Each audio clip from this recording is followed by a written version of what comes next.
और सीखा कि संघर्ष और प्रेम से हर मुश्किल को पार किया जा सकता है। मेरी उम्र से काफी बड़े और बहुत ही अच्छे और जिम्मेदार व्यक्ति से मेरी शादी हुई थी। हमारे बीच का प्रेम बहुत गहरा था। हम दोनों ने मिलकर अपने परिवार को खुश रखने की पूरी कोशिश की। 2 साल बाद हमें एक बेटा भी हुआ और मैं मां बन गई। उस समय मैं केवल 20 साल की थी और मेरा बेटा मेरे लिए किसी उपहार से कम नहीं था। मैंने उसे अपनी दुनिया मान लिया और उसकी परवरिश में कोई कमी नहीं छोड़ी। जैसे जैसे मेरा बेटा बड़ा होता गया, मेरे पति और मुझे परिवार के लिए कड़ी मेहनत करनी पड़ी। फिर एक दिन अचानक मेरे पति का निधन हो गया। यह मेरे जीवन का सबसे बड़ा सदमा था। मैंने कभी सोचा भी नहीं था कि मेरी दुनिया इस तरह से बदल जाएगी। मेरे सामने एक नया संघर्ष था। अब मुझे अपने बेटे के साथ जीवन बिताना था, लेकिन उसे जिम्मेदारी का कोई अनुभव नहीं था। उसने हमेशा अपने पिता के साए में जीवन जिया और कभी कल्पना भी नहीं की थी कि एक दिन उसे परिवार का बोझ उठाना पड़ेगा। मेरे पति के जाने के बाद घर की सारी जिम्मेदारी मेरे बेटे पर आ गई थी। मैंने उसे समझाया कि अब समय आ गया है कि वह अपनी जिम्मेदारियों को निभाए। यह सब उसके लिए नया और मुश्किल था। हमारा घर बहुत बड़ा नहीं था, केवल 3 कमरे थे और बाहर का आंगन भी बहुत छोटा था। घर में सिर्फ एक ही बाथरूम था और मेरी आदत थी कि मैं रोज नहाने जाती थी। लेकिन जब से मेरे पति इस दुनिया से चले गए हैं, नहाने के दौरान मुझे कुछ अजीब सा लगता है, जैसे कोई मुझे देख रहा हो। एक दिन मुझे ऐसा महसूस हुआ तो मैंने बाहर देखा, लेकिन वहां कोई नहीं था। मैंने सोचा कि शायद यह मेरा भ्रम है, लेकिन दूसरे दिन भी ऐसा ही हुआ। अब मैं इससे काफी परेशान थी, लेकिन यह ऐसी बात थी जो मैं अपने बेटे रवि से भी नहीं कह सकती थी। रवि एक सुंदर और आज्ञाकारी बेटा था, लेकिन उसने कभी मेहनत नहीं की थी। हालातों ने उसे मजबूर किया कि वह कड़ी मेहनत करे और इसी वजह से वह इन दिनों बहुत चिंतित रहने लगा था। एक रात वह मेरे पास आकर बैठा और कहने लगा, मम्मी, मैं बहुत चिंतित हूँ। हम 2 लोग हैं, लेकिन अभी भी इतने सारे खर्चे हैं। पापा ने सब संभाला था। मैंने कभी सोचा भी नहीं था कि यह इतना कठिन हो सकता है। शुक्र है कि घर हमारा अपना है। मैंने उसे समझाया, बेटा घर हमारा है, लेकिन इस घर का रखवाला भी करना होगा। अगर समय पर देखभाल नहीं की तो यह भी खराब हो जाएगा। उसने सिर पकड़कर कहा, अब क्या करें? फिर उसने कहा, मेरे ख्याल से आप मेरी शादी करा दीजिए और दहेज के पैसे से हम घर की मरम्मत भी कर लेंगे और थोड़ा कारोबार भी कर लेंगे। जब मैंने उसकी यह बातें सुनी तो मुझे बहुत आश्चर्य हुआ। मैंने उसे डांटते हुए कहा, मैंने तुझे कभी यह सब नहीं सिखाया है। दहेज मांगना अच्छी बात नहीं है। तुम्हारे पिता ने भी कभी मेरे माता पिता से एक पैसा नहीं लिया था और जिसने भी तुझसे यह बातें की हैं, वह मुझे बिल्कुल भी नहीं है। मैंने उसे आगे समझाया, किसी की बेटी को घर लाना कोई छोटी बात नहीं है। वह भी एक जीवित इंसान है, उसकी देखभाल भी करनी पड़ेगी। तुम्हारे पिता बहुत अच्छे इंसान थे और मैं चाहती हूँ कि तुम उनसे भी अच्छे बनो। अगर तुम्हें कुछ करना है तो मेहनत करो और खुद ही कुछ हासिल करो। मेरे बेटे ने मेरी बातों को सुना, लेकिन वह दुखी हो गया। उसने कहा, मम्मी, खर्चे बहुत हैं। मैं तो बस आपसे अपने दिल की बात कर रहा था और आपने इतना लंबा भाषण दे दिया। ठीक है, मेरी अभी शादी मत कराओ। मैंने कहा, जब तक तुम्हारी पक्की नौकरी नहीं लग जाती मैं तुम्हारी शादी नहीं कराऊंगा। खेलना पड़ेगा। मैंने उससे पूछा, जुआ यह क्या कह रहे हो? उसने कहा, जुआ यानी कम समय में ज्यादा पैसा कमाने का तरीका। मैंने उसे समझाया, इससे कुछ हासिल नहीं होता। इंसान को हमेशा मेहनत करनी पड़ती है।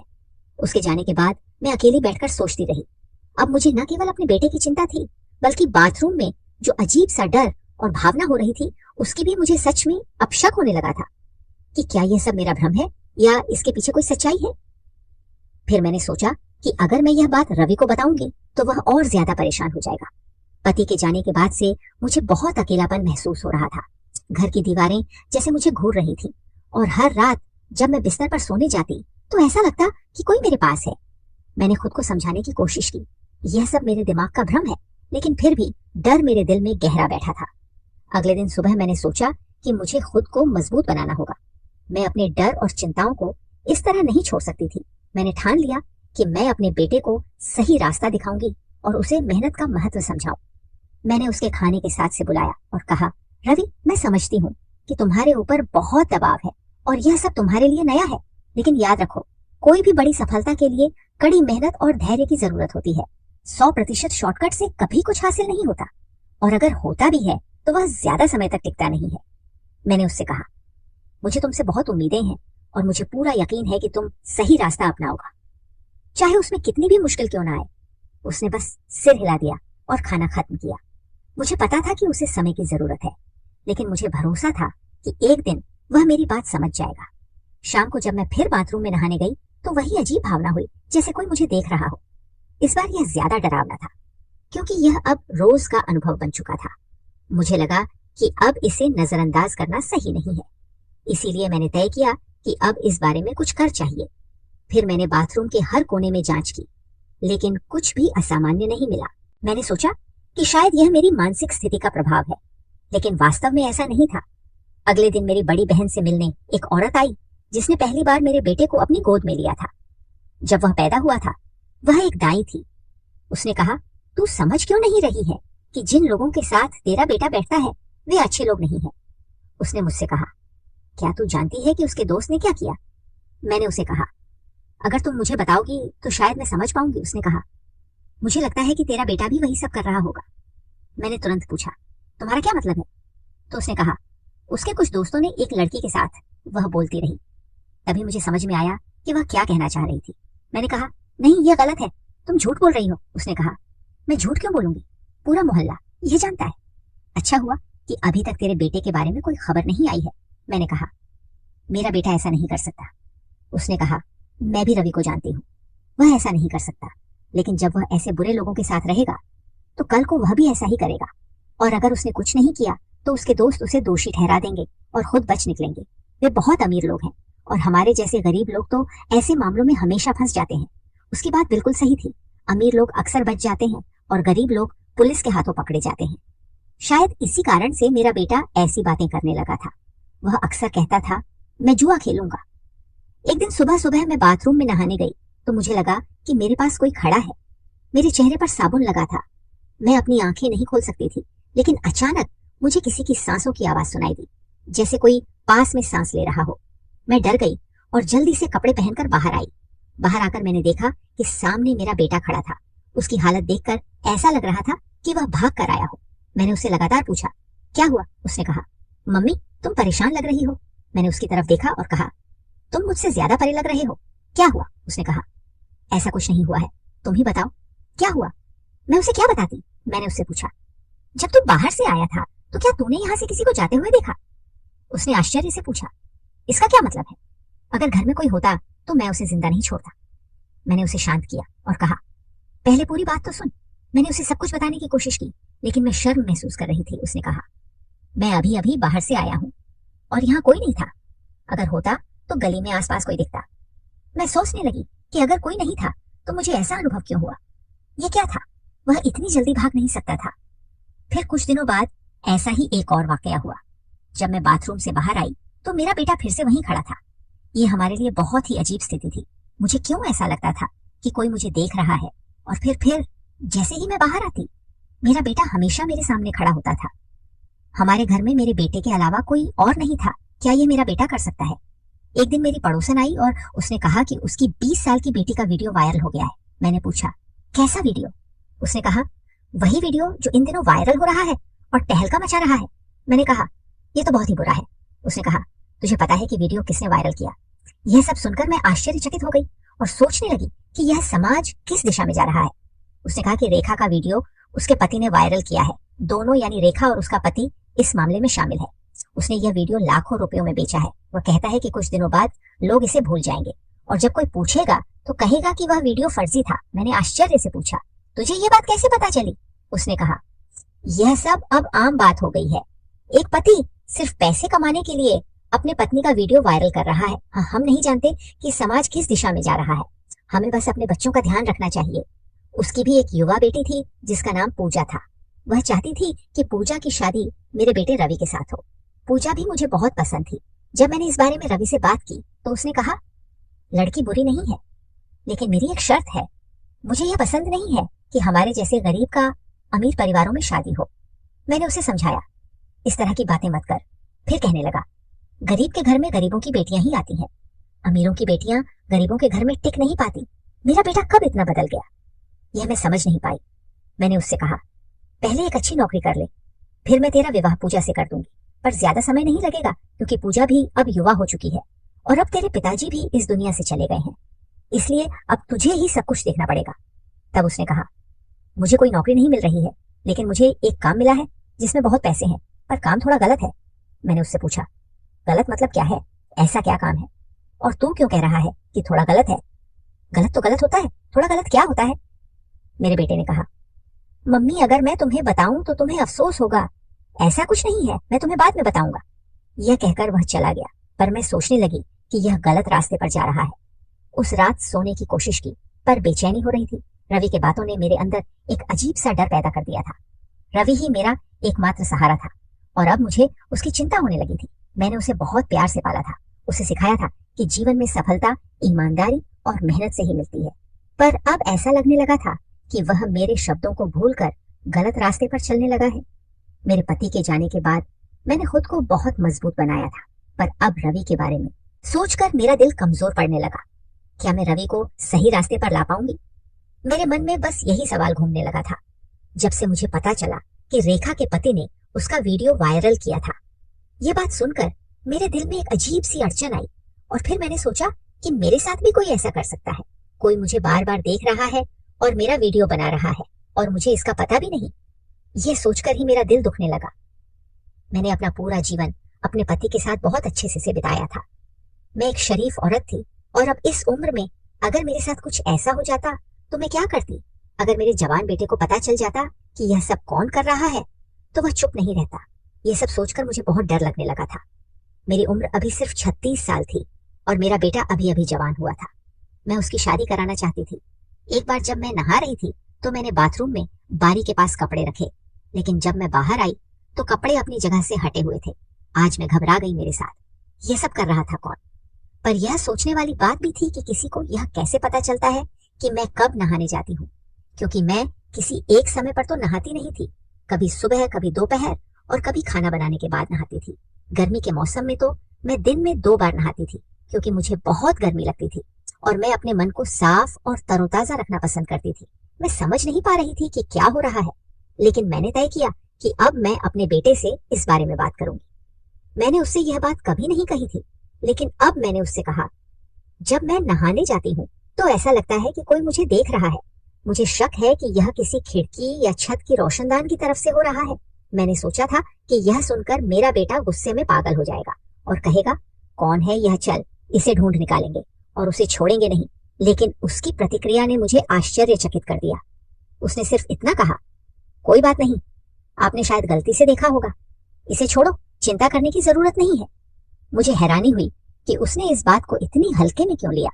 मुझे उससे बिल्कुल भी ऐसी प्रतिक्रिया की उम्मीद नहीं थी, क्योंकि वह अक्सर गुस्से वाला था और जब उसकी माँ की बात आती तो वह और भी ज्यादा गुस्से में आ जाता था। लेकिन इस बार वह बिल्कुल परेशान नहीं हुआ। मुझे ऐसा लगा कि शायद उसे परवाह ही नहीं है। उसकी इस प्रतिक्रिया के बाद मैंने फिर से यह बात न करने का फैसला किया और सोचा कि मैं खुद ही पता लगाऊंगी कि यह सब कौन कर रहा है। अगले दिन मैंने अपनी योजना के मुताबिक काम किया। मैं रोशनदान के पास खड़ी होकर यह देखने लगी कि कोई मुझे देख रहा है या नहीं। फिर मैंने देखा कि वहां से शरीर का कुछ हिस्सा दिखाई दे रहा था। मेरा दिल तेजी से धड़कने लगा। जो मैंने देखा उसे देखकर मेरी आंखें चौड़ी हो गईं। वहां एक आदमी खड़ा था जो अपना चेहरा छुपाने की कोशिश कर रहा था। वह धीरे धीरे ऊपर की तरफ जा रहा था, जैसे कोई रोशनदान से निकलने की कोशिश कर रहा हो। मेरा दिल बहुत तेजी से धड़कने लगा और मैंने तुरंत खुद को छुपा लिया। अब मुझे यकीन हो गया था कि मेरा शक सही था। कोई मेरी हर हरकत पर नजर रख रहा था। अगले दिन मैंने अपनी दोस्त से कहा कि मुझे एक कैमरे वाला फोन चाहिए, क्योंकि मुझे कुछ रिकॉर्ड करना है। उसके पास फोन था लेकिन मेरे पास नहीं था। उसने कहा, मैं तुझे 1 दिन के लिए अपना फोन दे दूंगी, पर पहले बता कि बात क्या है। मैंने कहा, अभी मैं कुछ नहीं बता सकती, तुझे बाद में बताऊंगी।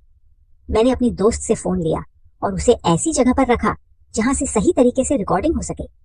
फिर मैंने रिकॉर्डिंग चालू की, लेकिन जब मैंने रिकॉर्डिंग देखी तो हैरान रह गई, क्योंकि रिकॉर्डिंग ठीक से नहीं हुई थी। शायद उसके फोन का कैमरा खराब था। फिर उसका फोन बजा और उसने कहा कि उसे फोन की जरूरत है। वह लड़कियों की शादियां करवाने का काम करती थी, इसलिए मैं उसे बार बार फोन के लिए नहीं कह सकती थी। मेरे पास भी इतने पैसे नहीं थे कि मैं उस जगह को बंद करवा सकूं या बाथरूम कहीं और बना सकूं। हमारे घर की हालत पहले से ही खराब थी।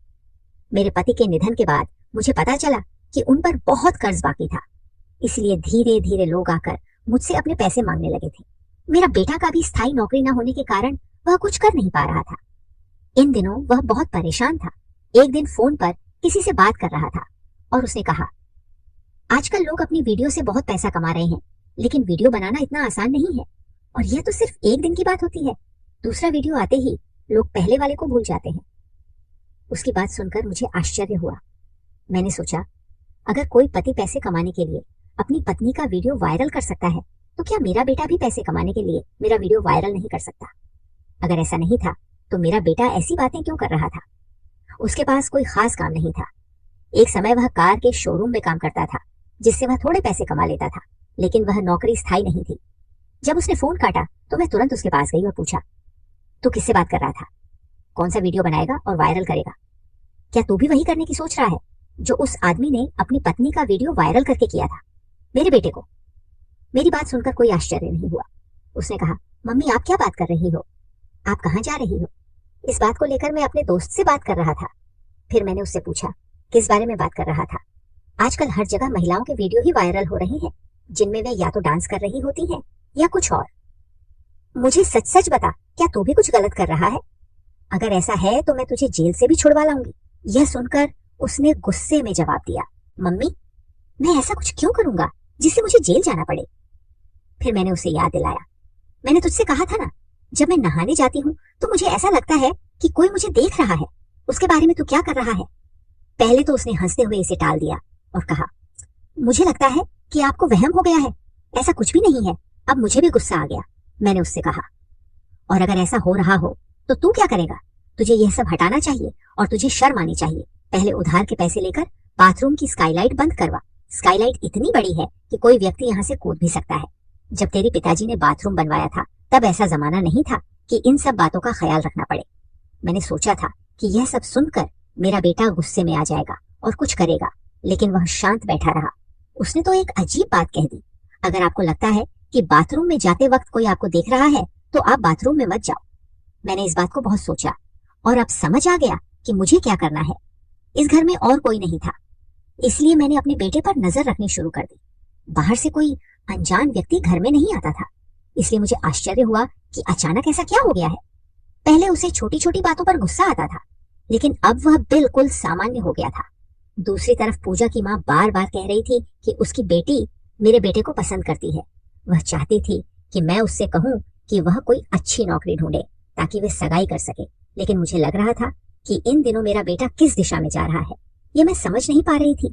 पूजा भी पागल थी, जिसे रवि से प्यार हो गया था। एक दिन जब मैं नहाकर बाहर आई तो रवि का फोन उसके कमरे में पड़ा हुआ था। पता नहीं मेरे दिमाग में क्या आया कि मैंने सोचा क्यों ना उसका फोन चेक करूं और देखूं कि इसमें क्या है। रवि मेरा बेटा था और उसका फोन चेक करने का मुझे अधिकार था, इसीलिए मैंने फोन उठाया और खोलकर देखा तो उसमें एक वीडियो था। वह वीडियो बाथरूम का था और उसमें जो हो रहा था वह साफ दिख रहा था। यह देखकर मेरे पैरों तले न खिसक गई, मेरी आंखों में आंसू आ गए और मेरी हालत विचित्र हो गई। मैं यह देखने के लिए फोन फिर से चेक करने लगी कि कहीं और कोई वीडियो तो नहीं है, लेकिन वहां बस एक ही वीडियो था। जब मैं वह वीडियो देख रही थी तभी अचानक किसी ने मेरे कंधे पर हाथ रखा। मैंने पीछे मुड़कर देखा तो मेरा बेटा खड़ा था। उसने देखा कि उसका फोन मेरे हाथ में था और मैं वह वीडियो देख रही थी। यह सब देखकर उसका चेहरा गंभीर हो गया और उसकी आंखों में डर की परछाई दिखाई दी। मेरी आंखों में भी एक सवाल था जिसे पूछने लगी और जवाब सुनकर मैं हैरान रह गई। मैंने अपने बेटे की ओर देखा, मेरी आंखों में आंसू थे। मैंने उससे कहा, यह सब कैसे और क्यों किया? अब उसकी आंखों में भी आंसू आ गए और उसके हाथ पैर गुस्से से कांपने लगे। उसने गहरी सांस ली और कहा, मैंने वही दिन किया था जब आपने मुझसे कहा था कि कोई आपको छुप कर देख रहा है। आप क्या सोचती हैं? जब आपने कहा था कि कोई आपको देख रहा है तो मुझे बहुत गुस्सा आया, लेकिन मुझे पता था कि मेरा गुस्सा आपको परेशान करेगा और आप वैसे भी चली जाएंगी, इसीलिए मैंने आपको कुछ नहीं बताया। फिर उसने कहा, मैंने पहले स्काईलाइट पर एक छोटा कैमरा लगाया था जिसका मुंह बाहर की ओर था, इसलिए मैं बाहर के दृश्य को देख रहा था और उसी कैमरे से मुझे पता चला कि वह लड़का हमारे इलाके का ही था, जो गली में खड़ा होकर वहां के हालात पर नजर रख रहा था। जब उसे पानी गिरने की आवाज सुनाई देती थी तो उसे समझ में आता था कि कोई अंदर नहाने गया है और फिर वह अंदर झांकने की कोशिश करता था। उसका नाम और घर का पता भी पता कर लिया है। मुझे तो ऐसा लगा कि मैं उसके घर जाकर उसे गोली मार दूं, लेकिन जब मैंने अपने दोस्त से बात की तो उसने समझाया कि ऐसा करने से कुछ हासिल नहीं होगा। उसके पास तुम्हारी माँ के कुछ वीडियो हैं जिन्हें वह वायरल कर सकता है, इसीलिए मुझे सबसे पहले वह वीडियो हटवा होगा। जब आपने मेरी बात सुनी थी मैं उसी दोस्त से बात कर रहा था। हमने कुछ लोगों से बात की और तय किया कि हम उसे रंगेत पकड़ेंगे। हम ऐसा जाल बिछाएंगे कि उसे लगेगा कोई बाथरूम में नहा रहा है और जैसे ही वह अंदर झांकने की कोशिश करेगा हम उसे पकड़ लेंगे माँ। मैं तुमसे ज्यादा गुस्से में हूँ और परेशान भी हूँ, लेकिन हमें धैर्य रखना पड़ेगा, क्योंकि ऐसे लोगों को पकड़ना आसान नहीं होता। उसे ऐसा सबक सिखाना पड़ेगा कि फिर कोई भी ऐसा करने की हिम्मत ना करे। क्या तुम्हें पता है कि हमारे पड़ोस की एक लड़की का वीडियो वायरल हुआ था? सभी ने उसके पति पर आरोप लगाया था, लेकिन असल में उस इलाके के ही एक लड़के ने यह काम किया था। वह लड़का बहुत बुरा था और उसने इलाके की कई लड़कियों को परेशान किया था। उन लड़कियों ने उससे बचने की कोशिश की, लेकिन उसने फिर भी उन्हें नहीं छोड़ा। इस बार उसने हद कर दी। मैं उस लड़के से बहुत गुस्से में था, लेकिन अब मुझे समझ आया कि मैंने अपने बेटे के बारे में गलत धारणाएं बना ली थी। मुझे लगने लगा कि मेरा अपना बेटा ऐसा कैसे कर सकता है, हालांकि उसने ने कभी ऐसा कुछ नहीं किया था। लेकिन अंदर से मैं बहुत दुखी थी। हम सब जानते हैं कि समाज किस दिशा में जा रहा है, लेकिन मुझे अपने बेटे पर गर्व था। आखिरकार मेरे बेटे ने योजना बनाई, और जब वह बदमाश लड़का स्काईलाइट की ओर देख रहा था तो मेरे बेटे ने उसे पकड़ लिया। आसपास के लोगों ने भी उसे देखा था और फिर सबने मिलकर उसकी पिटाई की और उसे पुलिस के हवाले कर दिया।